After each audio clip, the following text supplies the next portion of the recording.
Imagine you are in Philip II's shoes. You just conquered Greece the previous few years, and you send an army composed of 10,000 phalangites, those dudes who carry the very long pikes, into Asia Minor to test the waters of the local Persian satrap. You know of Xenophon's march back to Greece that took place during the tail end of the 5th century, about 75 years prior, and you know how they managed to survive with just 10,000 men. So how hard could it be? So you send out your army, but they get destroyed by the local satrap, and only about 500 actually make it back across the Hellespont, back to Macedonia. You, as Philip II, understandably feel humiliated. So you spend the next few years building up a new army, recruiting local peasants, turning them into well-trained and well-disciplined soldiers. You introduce cavalry. You establish a system in where competent generals and officers can rise to the ranks of power through education. You establish supply routes and all the necessary means to maintain an army, the one you've tirelessly built up to over 60,000 men.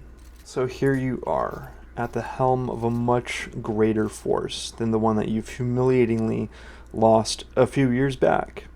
All well-oiled and ready for action.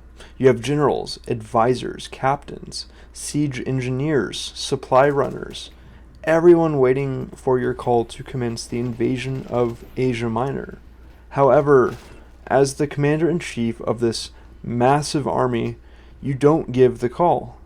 Instead, you recruit even more citizens of Macedonia into the army. You spend countless amounts of gold in acquiring mercenaries, Thracian cavalrymen, Athenian and Theban peltasts. You don't only do that, you establish a means of acquiring more revenue in order to further bolster your army of siege towers, sarissas, helmets, etc. You establish infrastructure and the means of collecting and transforming materials and resources into usable munitions for your army. Some of those siege engines that you've built up had custom made for your campaigns. Well, the wood begins to rot and the nails begin to rust, and soon they're not even usable. The generals that you've entrusted so much with grow frustrated, and they slowly begin to sow dissent amongst their ranks. You don't realize it, but you've reached a critical mass. Any more effort you put into stacking the odds in your favor will be wasted. The time to act was years ago, and as this hypothetical situation or scenario, as Philip II, you would finally realize this and commence the invasion of Asia Minor, Persia, only to find out that the army awaiting you across the Hellespont was no more than 10,500 men. The moral of the story is to not necessarily quit planning and preparing, but to also incorporate that within a lifestyle that also prioritizes action and living in the moment.